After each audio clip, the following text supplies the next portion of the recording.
about the first question that just picked up is who named the time or the zodiacal time Pisces? The answer is Enki. As Nibiru approaches the sun, it should become visible to the naked eye as only as a bright point of light. That is correct. How many years out of the 3600 would Nibiru be visible from Earth? The observations reported in Assyria and Babylon for the previous time or last time it was here started between a century to 2 centuries before its perigee.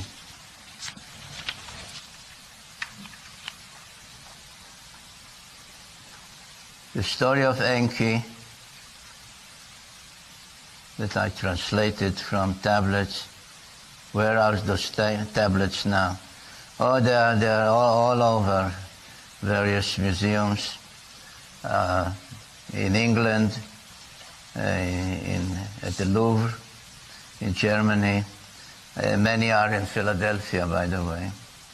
So they are all over.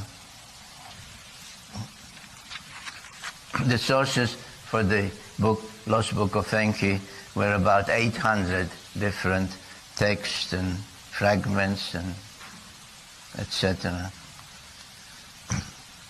In recent years, other Pluto-sized bodies have been discovered beyond the orbit of Pluto. Why didn't the Anunnaki tell the Sumerians about these bodies as well? I don't know.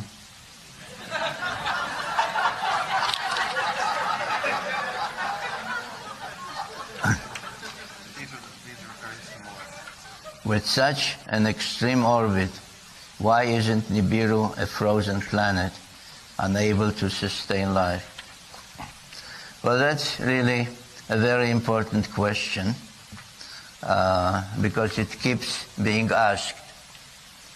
And the answer can begin with saying, why aren't we on Earth frozen? If we go up, not just in a plane, but certainly in an orbiting spacecraft, just a few miles above the surface of the Earth, we'll be frozen to death. So why aren't we frozen to death on the planet here? Because of our atmosphere.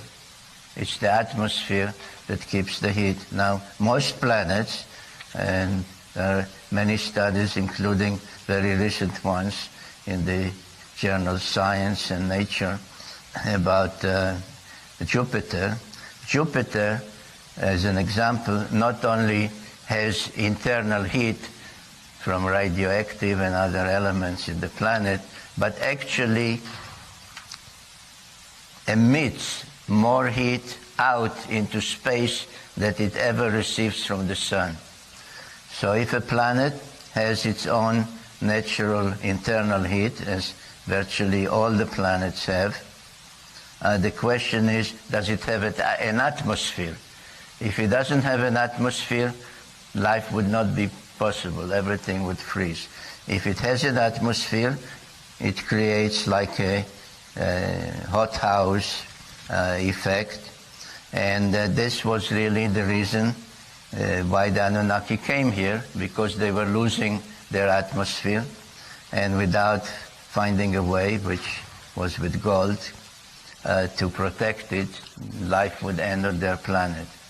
So this is a key question, and although I've given the answer in my books and at every possible occasion and meeting, etc., it's kept being asked, but it gives me an opportunity to give the reason and the explanation.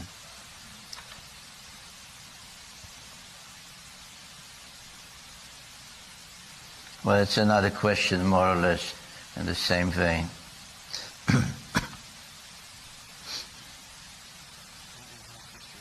In Israel, you crying for Tammuz, the movie?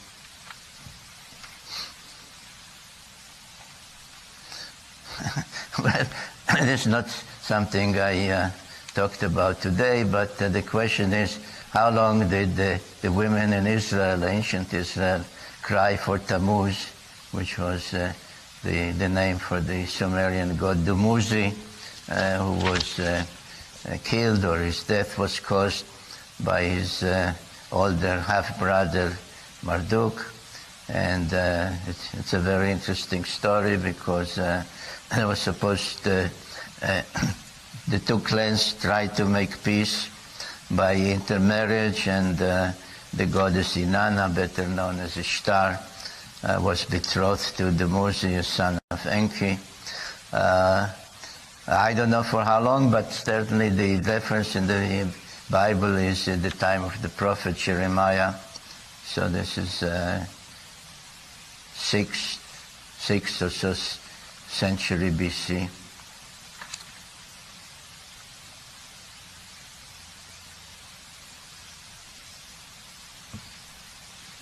After all the information you discover, do you believe in God? Well, if you can define God, I could answer that.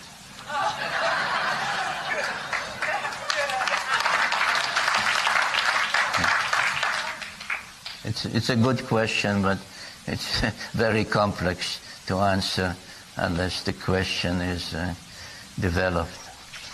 Is it just a history book?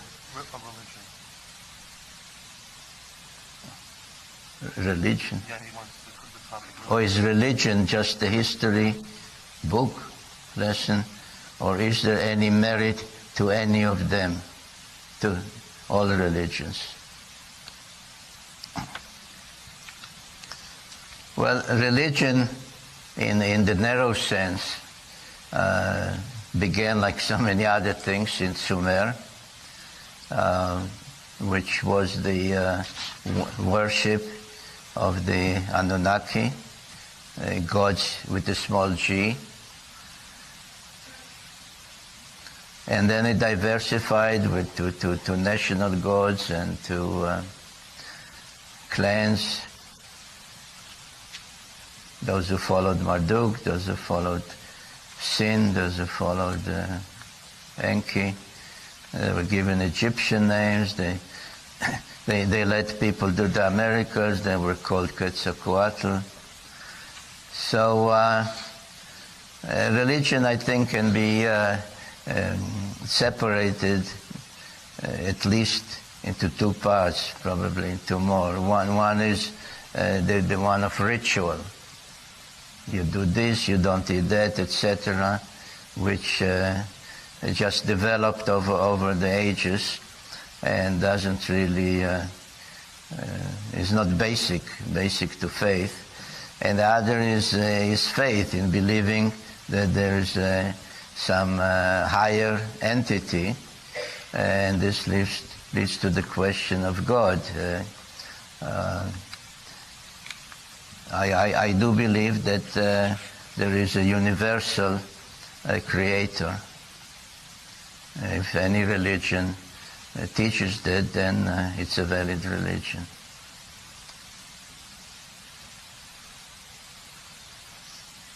Phobos appears artificial. Your comments on our moon.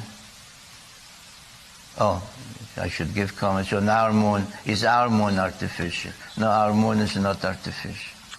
There's a whole part of the epic of creation. I skipped over it, but how the moon came to the celestial entity called in the text Kingu, how it became our moon. So it's not artificial.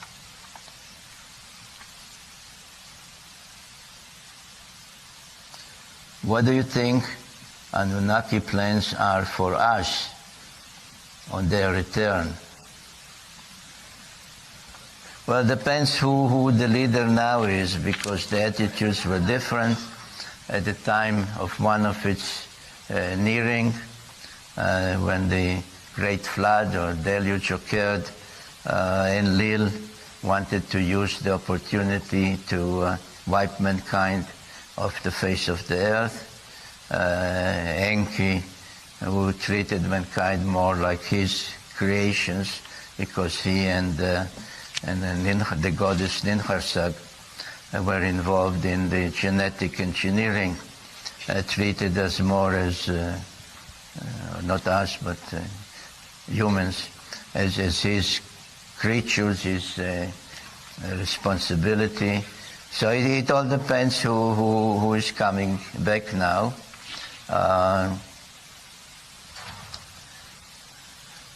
If we go back to the events of the deluge, in the Bible, the reason is given that Yahweh, the biblical God, who was Yahweh, is another subject. I do have in my book, I think, Divine Encounters, a whole chapter about, it's titled God the Extraterrestrial.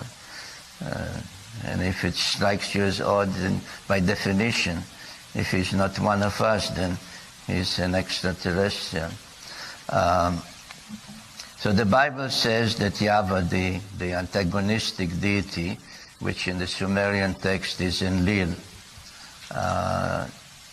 said mankind turned out to be evil, and therefore it should be wiped out of the face of the earth. And if the Anunnaki come back, whoever they are, will they find evil upon the earth? And no doubt they will. So if these are the Enlilites who are coming back, they'll say, how about repeating the deluge? In the Akkadian text, the Babylonian version, the reason was that there were too many. Not they were evil, but these creatures, the children of the Adam, there are too many of them. They fill up the earth. They are in our way, you know. They don't give us peace. So are there too many of us on earth? Maybe. So I don't know. I think the best way to find out is to be around when they come back.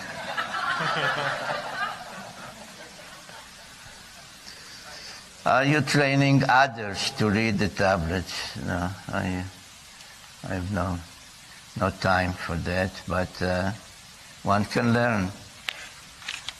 It's not impossible.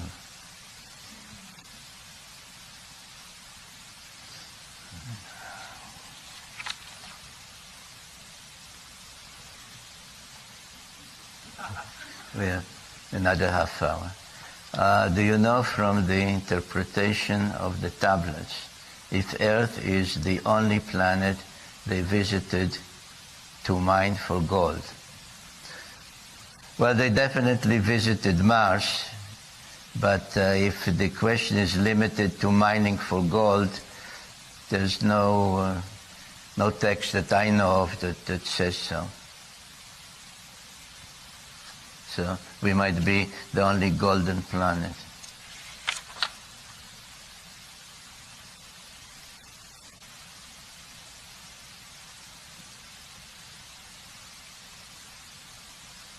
Has anyone tested the black residue seen on the walls of the inside of the space platform?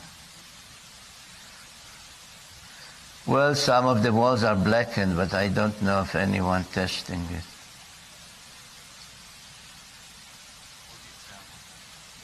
Maybe one should go back and do it. Yeah. When Enki was living on Earth, did he experience Nibiru's crossing? Many times.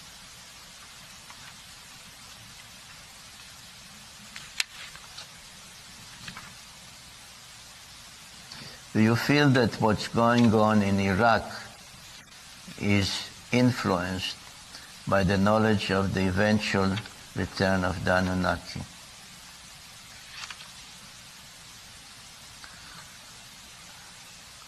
Well, there's a question full of landmines, and I'll risk it by saying yes.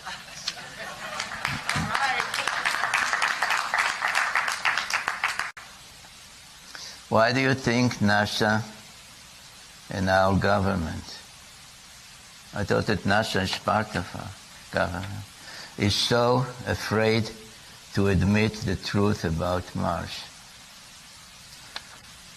Well, that's a question in general.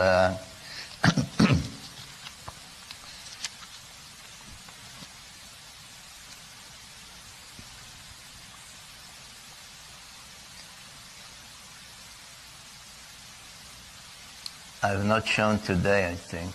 I showed it yesterday, the VA-243. I showed it today? No, yesterday. Well, there is a cylinder seal in the Museum of the Ancient Near East in Berlin that depicts, it's called a mythological scene because it shows the god of agriculture granting the plow to mankind at the beginning of agriculture. And as often happens on other cylinder seals, the background is decorated with celestial images. And on that particular seal, catalogued as VA-243, there is a depiction of a solar system with a sun, a star in the center, surrounded by planets. And when I compared it to what we know about our solar system, it shows exactly our solar system up to and including Pluto, referring to a previous question, in the correct order, the correct sizes, etc., plus one more planet, which is the Nibiru that comes and goes. So I obtained from the museum a photograph with permission to print it, and wrote about it in the 12th Planet and some subsequent books as well. That this is our solar system. In the course of the years, astronomers, members of the establishment, were shown by people like you this particular part of my book in the cylinder seal, and it's in the museum, and it's known where it was found, and it's known that it's from around 2500 BC, almost 4,500 years ago, and astronomers were asked, so what is it?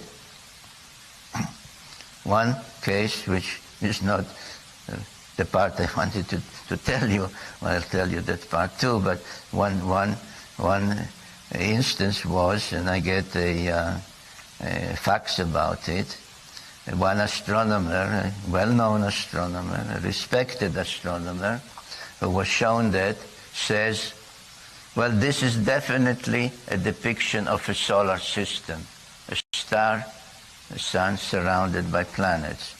But there's no way that the Sumerians, as Sitchin claims, 4,500 years ago could depict it, that they knew it. So what is it? So therefore, it must be of a depiction of another solar system. And I get the fax with this answer by this astronomer. And I took the fax and wrote on the margin, wow, wow, wow. Does he realize what he just said? He said, there's no way the Sumerians could be familiar with our solar system. But they were aware of and could depict another solar system, which may or may not exist somewhere. So when this was shown to him, he realized that he said a stupid thing, and he eventually wrote a book and devoted a relatively nice chapter to me. But that was in the book, published in 76. And then, a couple of years ago at the most, maybe a year and a half ago, one of my dear friends, I think she's in the audience. Joanne, are you there? Okay. Sends me pages from a very respected, or the most respected, astronomy magazine in the United States, with an article, and the picture of the cover of the 12th planet is right there as part of the article. You know, we now have posters duplicating that original cover. And the article is written by one of the leading astronomers in the United States, in this city, in Los Angeles. And he explains pretty fairly what I say. I say that this is a depiction of the sun and the missing planet is Nibiru. It's fair. But he says, since all this is really impossible, so how about a different understanding that the central figure that I say is the sun, what looks like a star, that maybe it's the planet Jupiter. And Jupiter is surrounded by a number of moons, so maybe this is Jupiter surrounded by this. And the way it is laid out, he said, this is a depiction of Jupiter passing through the teapot of Sagittarius. The constellation Sagittarius, which, is depicted like others, with lines drawn, which is not really the way it's in the skies, but that's how it was envisioned. So there's part that if you connect the planets, the dots this way, then the British astronomers, maybe while having 5 o'clock tea, called it the teapot. And they said, so this is Jupiter, he says in a 3 or 4 page article, passing through the teapot of Sagittarius, and therefore what Sitchin says, that this is the sun and our solar, doesn't have to be the way he says it. And I get this, I read it, I say, maybe I'm wrong. And the next day, I wake up and I say, there's something wrong with what this guy says. Jupiter passing through the teapot of Sagittarius. Now Sagittarius, as I've learned, because I had to learn some astronomy for writing these books, Sagittarius is more to the south of the ecliptic, in the plane, the line through which the planets move. And some of the planets, they diverge a little. Jupiter moves almost precisely along the ecliptic. I go to my astronomy books, of course. Jupiter never moves south enough to touch Sagittarius. But maybe I'm wrong. So I wrote 2 letters, one to astronomical people in New York and one in Chicago. And I didn't say why I'm asking, but I said, is it possible for Jupiter to pass through the teapot of Sagittarius? And I got back letters, very nicely responded, saying absolutely no, never. With these 2 letters, I write to the magazine, Sky and Telescope. And I say, reference this and this. This astronomer is wrong, and I would like you to print a correction. Nothing. Not until I threatened some legal action did I hear back, not from the magazine, they never published the correction. But from this astronomer, I get a 2-page letter that says, "Dear Zecharia, I've been admiring your writings, from the day you were born, blah, blah, blah, blah, blah. Now, as to the point you make, maybe I was too hasty in saying it's Jupiter. But still, I don't agree with your interpretation of the cylinder scene." So I wrote back to him and said, you don't have to agree with me on this, but I would really like to understand what is the problem that astronomers or other establishment scientists have with accepting the truth of this Sumerian information. What is the problem? Is it a religious problem? You have religious problems. Is it an academic? Is it a scientific? I just want to understand, and this is in answer, the short answer to the question. I never get an answer. Nobody of those who say, nobody ever explains why. Some of them, the so-called Assyriologists, because I used to attend some of the meetings of various societies of which I am a member until I stopped, come to me and say, "Of course you are right, but I cannot say so." So, is it that they are afraid for their academic standing? Are they afraid to be made the laughingstock of their colleagues? I don't know. The answer is, I don't know. It does not make sense to me. And when it will end, when this attitude will end, I don't know. I really think that the mass of people who do accept the real truth will force the establishment to change its position.